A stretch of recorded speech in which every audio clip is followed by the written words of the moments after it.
Alex lang pala ako ha. Mag-iinom ako, 6 AM na ako uuwi ha. Tsaka pingin na rin 1,000, magbabarkas kami. Ay, sige na, kumuha ka ng 1,000 dun sa wallet ko ha. Andun sa kwarto ko. Thank you, ma.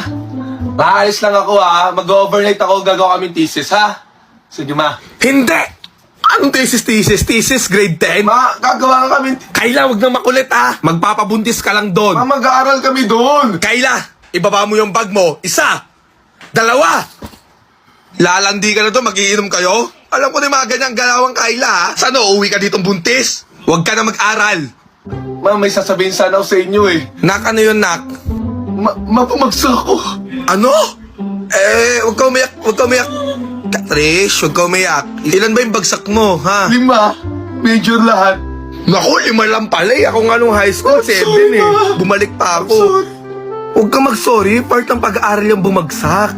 Ma, may sasabihin sana ako eh. Kailan na naman yun? Ma, hindi na ako top 1. Ha? Hindi ka natapuan? Kailan na nga? Yan ang silbi mo dito sa bahay. Hindi mo pa magawa na matino.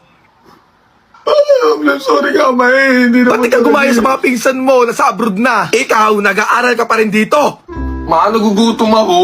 Gusto ko ng Jollibee, McDo, mga pagkain, pork steak, ganun, ma. Ay sige nak, wait lang. Mag-order ako ha. Ano gusto mo, fries? Bilisan mo, ma, ha? Sige nak. May ulam. Pagod kasi ako galing trabaho, ma eh. Kayla, wala tayong pagkain na. Yung gutom mo, itulog mo na lang. Trish. O bakit ma? Eto na yung Jollibee mo ha. Kumain ka na bago magising si Kayla. Hello, thank you ma. Bilisan mo na kumain, baka magising pa si Kayla. Sige ma, pasok na sa kwarto ha. Thank you ma.